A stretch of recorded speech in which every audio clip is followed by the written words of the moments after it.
Pembacaan firman Tuhan dari 2 Samuel 10 ayat 1 sampai 19. Demikian firman Tuhan.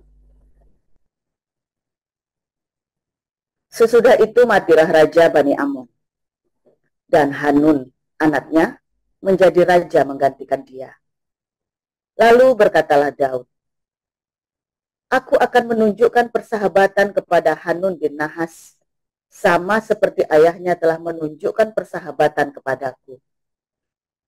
Sebab itu Daud menyuruh menyampaikan pesan turut berduka cita kepadanya dengan perantaraan pegawai-pegawainya karena kematian ayahnya.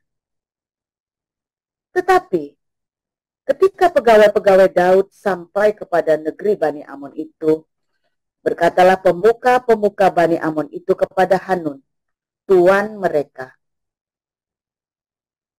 apakah menurut anggapanmu Daud hendak menghormati ayahmu? Karena ia telah mengutus kepadamu orang-orang yang menyampaikan pesan turut berduka cita?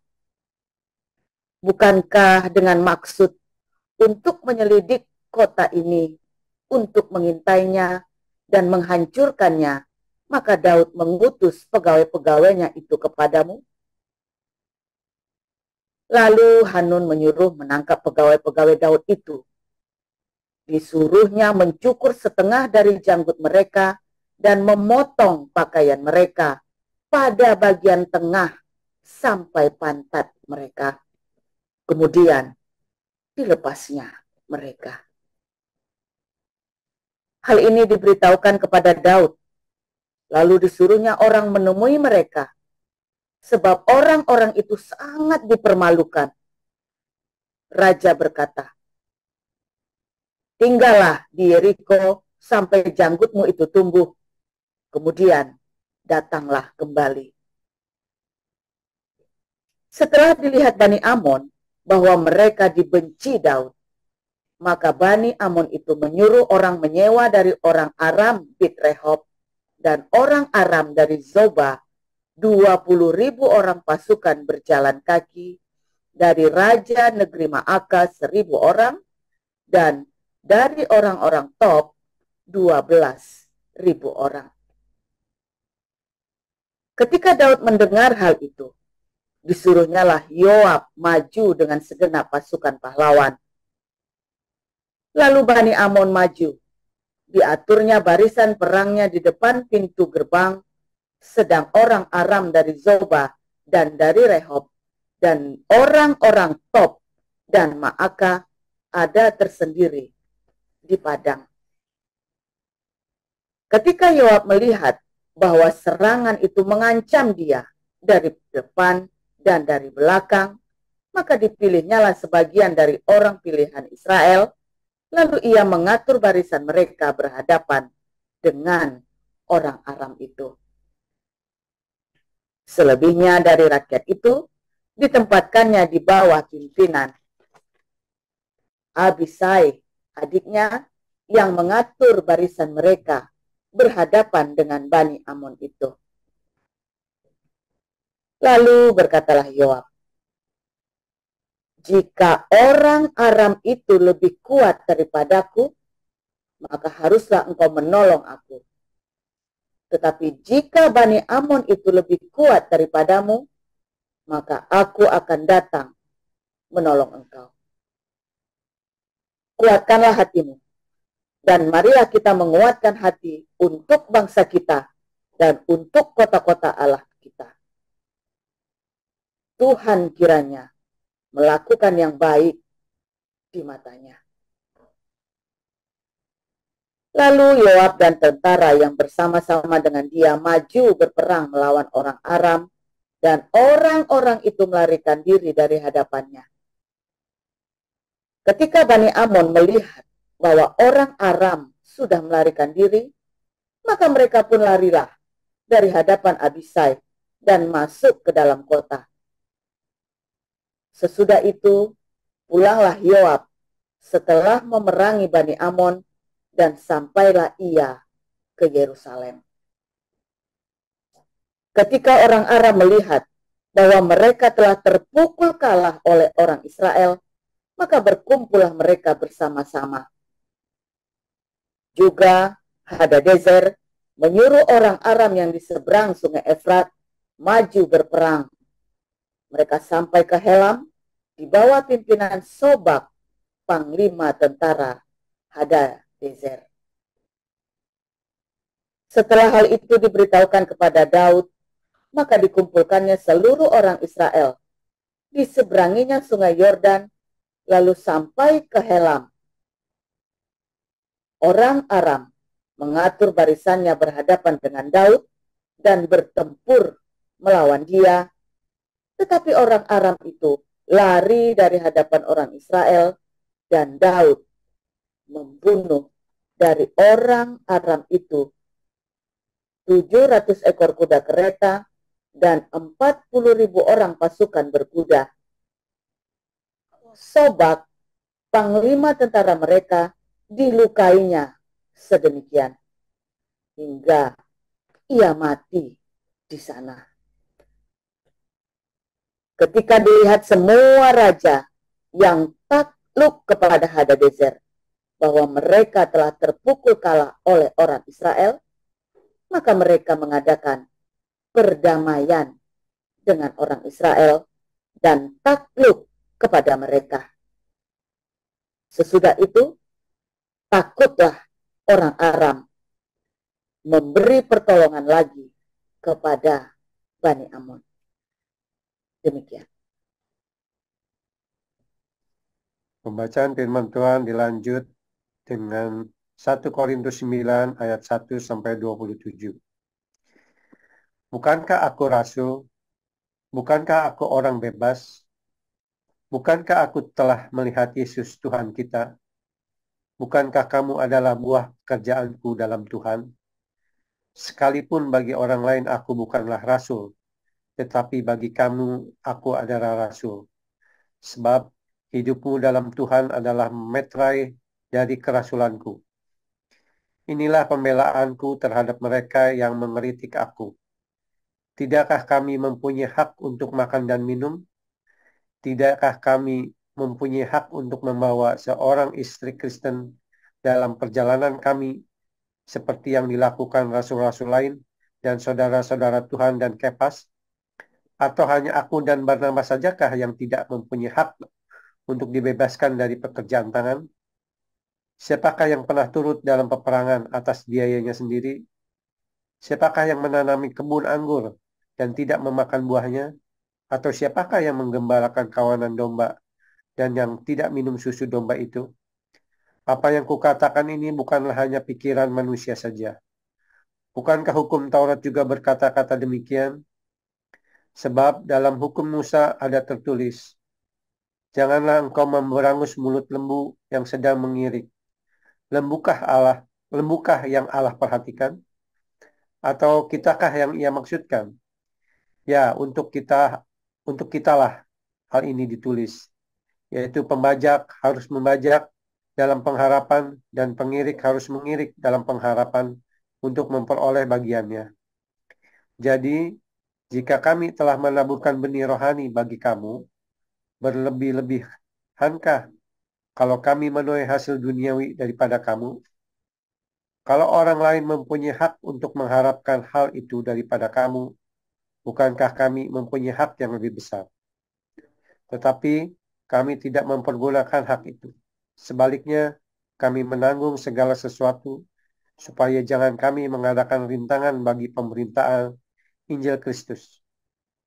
Tidak tahukah kamu bahwa mereka yang melayani dalam tempat kudus mendapat penghidupannya dari tempat kudus itu, dan bahwa mereka yang melayani mezbah mendapat bahagian mereka dari mezbah itu. Demikian pula Tuhan telah menetapkan bahwa mereka yang memberitakan Injil harus hidup dari pemberitaan Injil itu. Tetapi aku tidak pernah mempergunakan satupun dari hak-hak itu. Aku tidak menulis semuanya ini, supaya aku pun diperlakukan juga demikian. Sebab aku lebih suka mati daripada sungguh kemegahanku tidak dapat ditiadakan siapapun juga. Karena jika aku memberitakan Injil, aku tidak mempunyai alasan untuk memegahkan diri. Sebab itu adalah keharusan bagiku. celakalah aku jika aku tidak memberitakan Injil. Kalau andaikan aku melakukannya menurut kehendakku sendiri, memang aku berhak menerima upah. Tetapi karena aku melakukannya bukan menurut kehendakku sendiri, pemberitaan itu adalah tugas penyelenggaraan yang ditanggungkan kepadaku. Kalau demikian, apakah upahku? Upahku ialah ini, bahwa aku boleh memberitakan Injil tanpa upah, dan bahwa aku tidak mempergunakan hakku sebagai pemberita Injil. Sungguh pun aku bebas terhadap semua orang. Aku menjadikan diriku hamba dari semua orang, supaya aku boleh memenangkan sebanyak mungkin orang. Demikianlah bagi orang Yahudi, aku menjadi seperti orang Yahudi, supaya aku memenangkan orang-orang Yahudi. Bagi orang-orang yang hidup di bawah hukum Taurat, aku menjadi seperti orang yang hidup di bawah hukum Taurat. Sekalipun aku sendiri tidak hidup di bawah hukum Taurat, supaya aku dapat memenangkan mereka yang hidup di bawah hukum Taurat. Bagi orang-orang yang tidak hidup di bawah hukum Taurat, aku menjadi seperti orang yang tidak hidup di bawah hukum Taurat, sekalipun aku tidak hidup di luar hukum Allah. Karena aku hidup di bawah hukum Kristus, supaya aku dapat memenangkan mereka yang tidak hidup di bawah hukum Taurat. Bagi orang-orang yang lemah, aku menjadi seperti orang yang lemah, supaya aku dapat menyelamatkan mereka yang lemah. Bagi semua orang, aku telah menjadi segala-galanya, supaya aku sedapat mungkin memenangkan beberapa orang dari antara mereka. Segala sesuatu ini aku lakukan karena Injil, supaya aku mendapat bagian di dalamnya. Tidak tahukah kamu bahwa dalam gelanggang pertandingan semua peserta turut berlari, tetapi bahwa hanya satu orang saja yang mendapat hadiah? Karena itu larilah begitu rupa, sehingga kamu memperolehnya. Tiap-tiap orang yang turut mengambil bagian dalam pertandingan menguasai dirinya dalam segala hal. Mereka berbuat demikian untuk memperoleh suatu mahkota yang fana, tetapi kita untuk memperoleh suatu mahkota yang abadi. Sebab itu aku tidak berlari tanpa tujuan, dan aku bukan petinju yang sembarangan saja memukul. Tetapi aku melatih tubuhku dan menguasainya seluruhnya, supaya sesudah memberitakan Injil kepada orang lain, jangan aku sendiri ditolak. Demikian firman Tuhan. Haleluya. Amin. Amin. Terima kasih untuk para lektor hari ini, Bu Nerliana dan Pak Yudi Lesmana yang sudah membacakan. Saya ucapkan terima kasih ya. Ya Bapak Ibu, kita akan siapkan pikiran kita untuk menerima firman Tuhan hari ini dengan judul Bunglon yang akan disampaikan oleh Pastor Joseph Pauluzam. Silakan Pastor. Haleluya, terima kasih Pak Yudi, Bu Nerliana, Bu Elia, Esther, semua yang melayani hari ini. Luar biasa saudara, di hari-hari ini kita ada banyak sekali proyek dan kegiatan dan banyak sekali ya perubahan-perubahan ya, nanti tanggal 1 Januari akan kita umumkan. Cuma ada yang penting saudara ya, dalam saya memulai komunitas baru yang di Den Haag, kita baru 2 bulan ya, 2 bulan. Tuhan suruh saya buka, kalau enggak saya nggak akan buka saudara di Den Haag ya. Kita sudah umur 50 tahun ini ya, umur 50 tahun kita ada cukup banyak bikin kehebohan ya, di tahun-tahun sebelumnya. Sekarang kita mesti bikin kehebohan lagi di Den Haag, dan kita cukup dikenal di kantor pemerintah Den Haag, kota Den Haag, dan terutama di kalangan homeless kita ini udah terkenal banget saudara ya, di kalangan homeless yang ada di Den Haag, juga di kalangan ini ya, remaja, pemuda-pemuda remaja itu kita mulai ya, mereka mulai bertanya-tanya siapa Hagios ini ya. Kita hire 1 orang kemarin nge-rap ya di tempat kita hire dia, mulai kemarin dia sudah mulai ini ya, mulai datang. Kita selalu nanti ada DJ semua ya, setiap kali ibadah kita ada DJ, ada nge-rap pokoknya selalu ya saudara ya, tiap hari Sabtu. Dan nanti bersama Wisely, Daniel Nanhu ya, ayahnya orang Suriname, ibunya orang Belanda ya. Nah, kita akan selalu nge-rap. Nah, tapi memang begitu saudara ya, ketika kita mau memenangkan jiwa, kita mau datang ya kepada orang-orang targetnya siapa? Ya kita harus belajar kulturnya mereka, saudara. Kita harus belajar jiwanya mereka. Apa yang dalam pikiran mereka, apa yang dalam hati mereka, apa yang menjadi kebiasaan mereka. Itulah pekerjaan misi. Ya. Kalau Anda tidak siap untuk seperti itu, Anda berarti bukan seorang misionari. Anda bukan seorang yang berjiwa misi. Dan tidak semua orang bisa berjiwa seperti itu. Dan Anda harus paham ya, bahwa ada orang yang harus berjiwa seperti itu dan harus bisa melakukan pekerjaan itu. Ya, justru kalau Anda tidak bisa melakukan hal seperti itu, sementara kita katanya mau memberitakan Injil, mau bermisi, maka Anda tidak akan pernah sukses, saudara. Makanya Paulus berkata, ketika aku pergi sama orang Yahudi, aku akan menjadi Yahudi. Aku akan bertingkah laku seperti Yahudi. Ketika aku berkata pada orang non-Yahudi, aku harus berusaha mengikuti caranya mereka. Dan kadang-kadang kita harus berkompromi tanpa kita harus berbuat dosa. Ya, artinya kita menurunkan standar kita tanpa kita harus berbuat dosa, saudara. Misalnya nih, Anda kalau makan, ya biasa apa kudu bersih semua. Begitu Anda makan di Kukam itu, di stasiun itu, saya bareng mereka, Anda harus belajar untuk makan apa adanya. Saya di rumah dari kecil kalau makan bersih. Kita orang miskin tapi bersihan, saudara ya. Malah cenderung papi saya itu apa-apa selalu pakai cuci sabun itu. Aduh, kita sampai capek kalau ngadepin papi itu ya. Jangan-jangan papi OCD ya. Jangan-jangan ya, bersihan banget ya. Sampai bersih apa semua itu ya. Aduh, pokoknya pusing kalau ketemu si papi itu ya, apa-apa bersihan gitu ya. Jadi kalau misalnya kaki saya dia di tengah di sela-sela jari-jari kaki itu nanti ada hitam-hitam gitu, dia ngomongin, nanti kita dituntun ya, sama dia dibersihin, saudara, diajarin.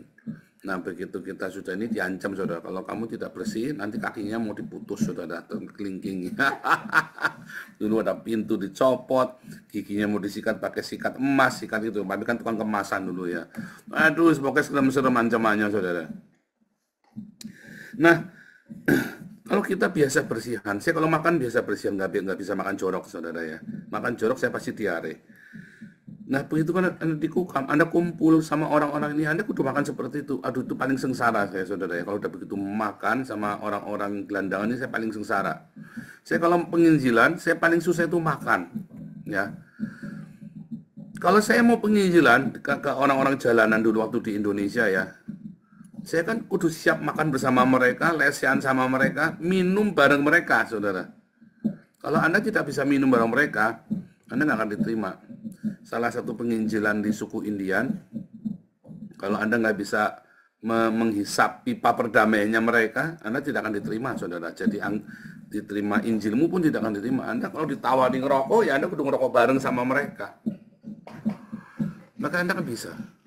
Ya kecuali kalau narkoba ya jangan, saudara ya. Kalau narkoba itu kan Anda lagi mau angkat orang dari racun, mana Anda ikut minum racun namanya kan.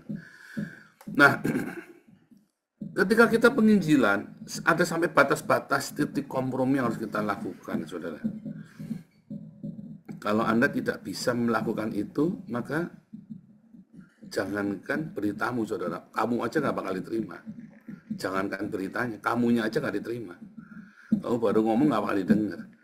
Itulah sebabnya kita kalau penginjilan selalu sukses ya. Saya kalau penginjilan itu selalu akan masuk ke rumah mereka. Yang pertama kali saya belajar itu belajar makanannya mereka, saudara. Itu paling sengsara, itu paling berat buat saya ya. Belajar makan, sementara mereka makan kadang-kadang sampai dilaleri, sampai apa tuh, sampai saya stres, saudara ya. Kadang ya itu paling bikin saya stres. Tapi itu tantangan. Begitu kita bisa masuk ke tengah mereka, kita bisa hidup dengan mereka, makan minum dengan mereka, ya. Mereka kan happy, saudara. Makanya saya kalau minum sama mereka, pokoknya minumnya selalu minta air panas. Ya kalau saya penginjilan, udah kalau air panas kan mau dia nggak dicuci gelasnya selama setahun nggak dicuci, pokoknya airnya panas, saudara. Ya kan gelasnya itu udah bersih, pokoknya karena setidaknya bersih. Ya kalau makan apa udah nggak doyan, tak telan udah merem, saudara, tak telan, saudara, yang nggak tahu rasanya apa, pokoknya tak telan aja ya. banyak-banyaknya tak terlalu saya minum air panas. Menderita sekali saudara. Sampai mereka tahu ternyata saya nggak doyan. Setelah kita sudah dekat, udahlah saya aja yang masak, saya bilang. Saya aja yang masak daripada mereka masak. Tak masakan udah, tak masakan. Nah, yang penting saya yang masak pasti bersih. Nah itu sengsara saudara kita. Nah seringkali ketika kita merendah saudara ya, ada orang-orang ya yang karena dia tidak terbiasa ya. Ketika ada orang merendah, maka Anda kan diterima dengan salah saudara ya. Nah kalau di dalam ketika kita merendah orang salah, bagaimana salah paham? Dipikir kita mau murahan, dipikir kita ini apa ya? Ya kita tetap tunjukkan dengan tulus. Ya bagaimana kita tetap merendah, bagaimana kita tetap mau mau bersama dengan mereka. Ya bahwa kita mau sependeritaan dengan orang-orang ini.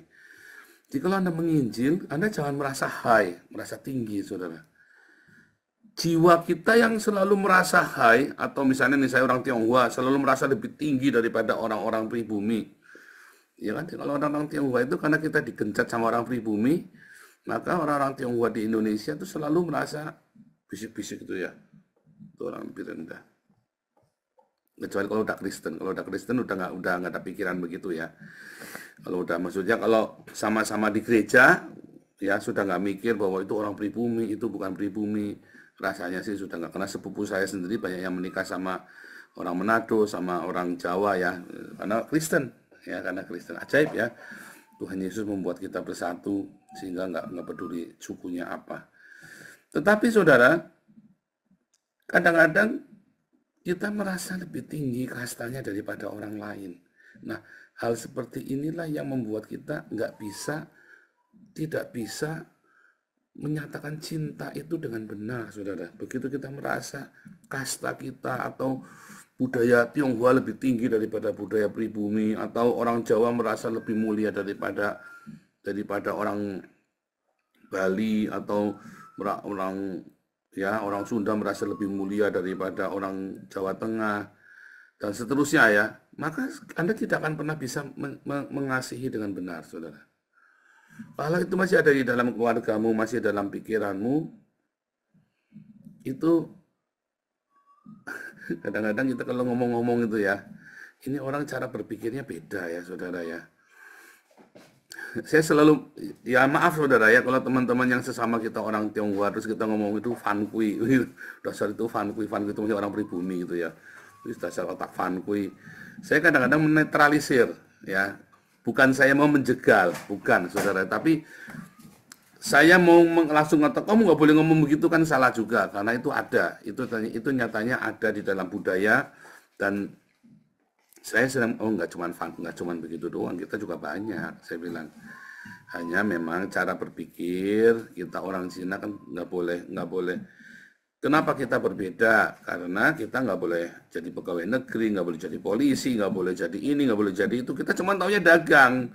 Makanya kalau udah cerita macam-macam, kita otaknya otak dagang. Jadi jangan salahkan, itu saya harus menerima itu kenyataan itu. Ya itu nanti sebenarnya di kelas apostolik itu diajarkan ya, gap budaya. Nah di komunitas kita juga ada saudara ya, gap budaya itu ada di komunitas kita. Jangan ngomong tidak ada, bohong, ada saudara. Hanya bedanya karena saya tidak begitu, Anda nggak berani, ya kan? Karena saya tidak begitu, makanya Anda nggak berani. Ya kan, gap budaya itu sebenarnya kita ada, saudara, kelihatan, hanya tidak terucapkan.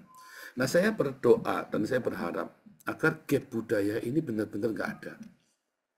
Mengapa? Karena cinta, kasih itu tidak mengenal budaya, saudara. Ya, bahkan dengan budaya yang berbeda, dengan latar belakang pola pikir yang berbeda, bahasa cinta itu ya meruntuhkan semua gap budaya itu, saudara. Bahasa cinta itu meruntuhkan gap budaya. Kalau Anda tidak punya cinta, maka gap budaya itu menjadi masalah besar, ya, saudara, di dalam pernikahan kita. Ya, kalau cintamu sudah habis, ya maka Anda yang menikah beda budaya bisa saling misui, saudara ya, saling ngerasani. Orang Batak ngerasain orang Jawa ngerasain orang Bali, ya kan? Kalau cinta itu sudah habis, yang ada tinggal ngerasani tok. Ya, orang Tionghoa yang menikah sama orang-orang pribumi Indonesia, atau orang bule yang menikah sama orang Indonesia, biasanya orang Indonesia yang ngerasani, saudara ya. Dasar bule, jorok lah, inilah, itulah, nggak pernah mandi dan segala macam. Dan kamu dulu mau sama dia. Ya dulu cinta ngesek, bukan cinta ngesek, pengen duitnya kamu dulu. Karena sugih ini bulenya kan. Terus kalau udah tua ya bau, namanya bule, mandinya 2 bulan sekali, udah bagus, saudara. Nah itu menjadi gap budaya. Ya, menjadi kue budaya. Kalau begitu cintamu hilang, yang tersisa cuma misu-misu tok, saudara. Semua gap budaya, apapun, ternyata tidak ada yang lebih tinggi dari yang lainnya, tidak ada, saudara. Saya pelajari ya, saya pelajari. Apakah orang Tionghoa akan lebih baik daripada orang-orang Bali, orang-orang Melayu? Enggak juga, saudara. Dalam hal uang, iya orang Tionghoa lebih disiplin, lebih kekeh ya. Tapi dalam hal yang lainnya enggak juga. Dalam kesetiakawanan orang Tionghoa enggak ada setiakawanan yang namanya Bengyu Cak Hau Bengyu Cak Kuping, saudara ya. Teman baik pun makan kuping kita, saudara. Jadi semua budaya ada stereotip baik dan tidak baik. Dan kita harus mengerti itu. Kita hanya bisa menyatu karena ada cintanya Tuhan Yesus. Sepakat kita pakai cintanya Tuhan Yesus. Kalau enggak kan tetap jadi, dan kita baru bisa tuh respect sama budaya lain, saudara. Ya, baru kita respect sama budaya lain. Nah, kalau saya sendiri terbiasa dengan berbagai macam budaya di dalam keluarga kami ya. Dan saya melihat setiap budaya itu masing-masing kita mempunyai kelebihan dan kekurangan kita. Tapi paling penting, saudara, paling penting belajar kita untuk menghargai, ya, untuk menghargai ketika orang itu berbeda sama kita. Jangan langsung berpikirnya jelek, saudara. Jangan langsung berpikirnya negatif sama orang lain. Jangankan budaya, bahkan sama sesama kita. Nah, yang sedihnya saya, saudara, seringkali kalau ada orang, ya, dia sudah merendah, malah diinjek sama temennya. Makanya saya sering ajarkan kepada Anda ya, kalau ada orang merendah, bukan berarti dia nggak punya apa-apa loh, saudara. Ya, Pak Harto itu orang yang sangat rendah hati, saudara ya. Pak Harto, ketua pembina kita. Ya, kalau dia merendah, bukan dia nggak punya apa-apa, saudara. Saya tahu siapa dia, saudara. Keluarga kita udah lama kenal lah pokoknya. Saya tahu siapa dia. Dan memang orangnya rendah hati, nggak suka ribut. Kalau dia sudah merendah, jangan kamu pikir dia itu remeh, saudara. Saudara, kalau Anda lihat, ya,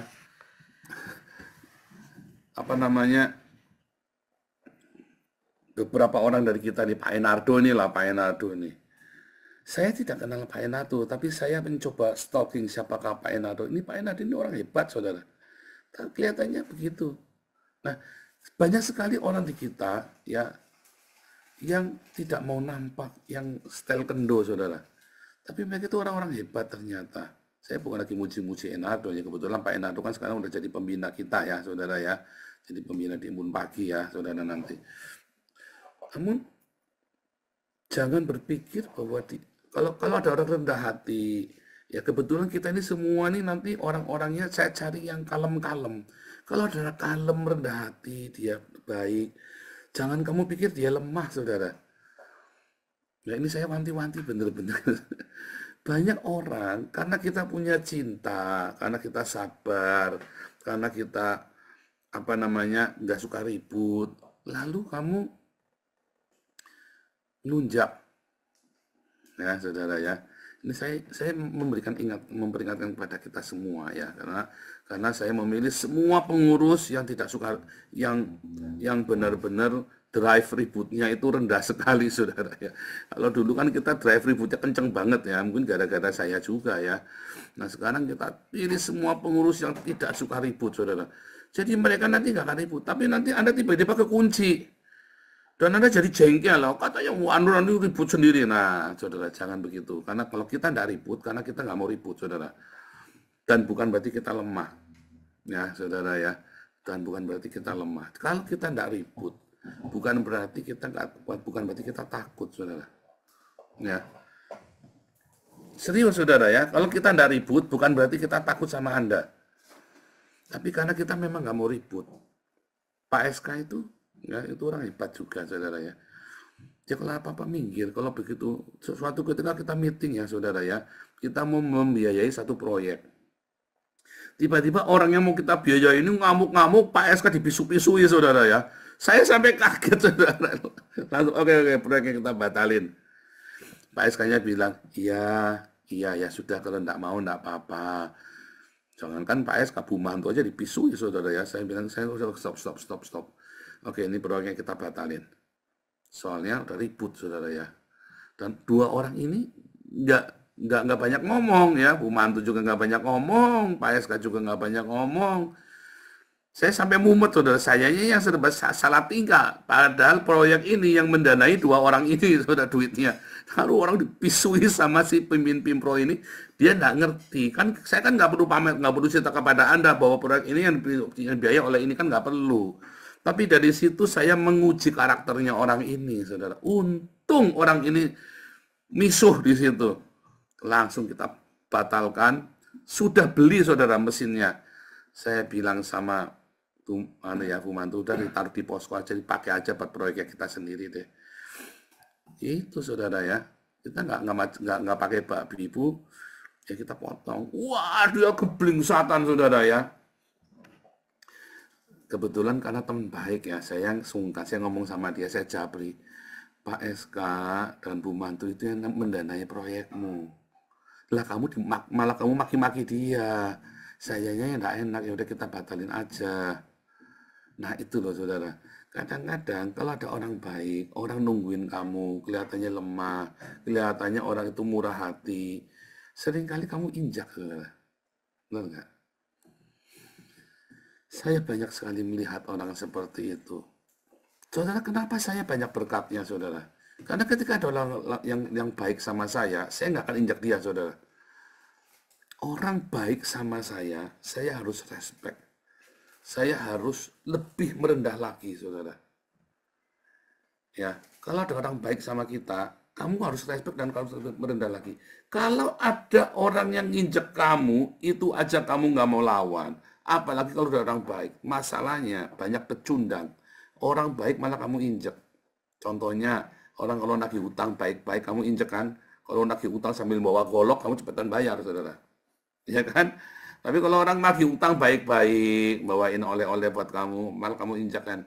Itu kamu jahat sekali, pecundang. Makanya berkatmu jauh, saudara. Kenapa saya berkatnya banyak? Kalau ada orang jahat sama saya nggak akan lawan. Dulu ya saya gelut, saudara. Tapi kalau ada orang baik sama saya akan lebih baik lagi sama dia, lebih merendah lagi. Dan saya tidak pernah berpikir saya akan memanfaatkan orang ini. Suatu ketika Papi Daniel mensponsori saya, saudara ya. Setelah bulan ke-6, saya sudah punya penghasilan, ya karena beliau merekomendasi saya terus kan. Wah, jadi kan kita kenceng kan, kelas-kelasnya kita kan. Setelah saya punya penghasilan 1.800 lebih sampai 2.000 ya, saya bilang, Papi cukup ya. Saya bilang cukup, saudara. Padahal, jangan, enggak apa-apa. Kalau mama masih butuh lagi, nanti Papi kirim lagi. Jangan sampai cukup. Cukup, kecuali Papi memang, saya sudah bilang cukup, Papi memang ada dana mau dikirim ke saya, Mas, saya senang aja. Cuman sekarang sudah cukup, saya sudah punya 1.800 euro sebulan. Kalau kurang bilang ya, coba saudara. Kalau ada orang, kalau kamu bisa seperti itu, bilang cukup. Ada saudara ya, suatu ketika, orang minta didanai sama Pastor Daniel. Loh, Pastor kok dulu bisa mendanai Paul? Loh, Tuhan yang suruh. Tuhan yang Roh Kudus yang suruh Papi. Kalau sekarang ditanya ada ya enggak bisa. Kalau Roh Kudus enggak suruh, Papi enggak ada uangnya. Tuh, saudara. Artinya, saudara, ada kalanya kamu kalau ada orang baik sama kamu dan kamu itu sudah cukup, jangan kamu minta terus. Ya cukup. Kita nanti banyak orang baik. Tahun 2025 semua pengurusnya ini orang baik, saudara. Itu yang saya khawatirkan sebetulnya. Orang-orang yang melunjak. Ya, saudara ya. Nah, itu yang saya khawatirkan. Tapi kita berdoa ya, supaya kita semua tahu diri, supaya kita semua bisa bilang cukup, supaya orang lain bisa dibantu, saudara. Masalahnya pengurus kita ini modelnya kayak Bu Elia ini, saudara ya, kayak Bu Linda, orang-orang yang nggak suka ribut, yang alus-alus begini, saudara. Jadi saya ini terus terang rada khawatir. Ya, kadang-kadang dalam manajemen itu kadang-kadang orang itu harus dikerasin. Cuman kita ini terlalu banyak orang keras kemarin, saudara ya. Sehingga kita ributnya setiap semester pasti ribut. Saya juga malu, saudara, tiap semester ribut. Nah, sekarang kita cari yang baik-baik ya. Semuanya orang baik, gak ada yang ribut. Nah, kita sekarang masukkan. Nah, sekarang bagaimana yang diurusin, ya tolong yang diurusin, ya tolong. Kalau sudah cukup, bilang cukup. Jangan terus bilang kurang terus, saudara ya. Tuhan Yesus memberkati.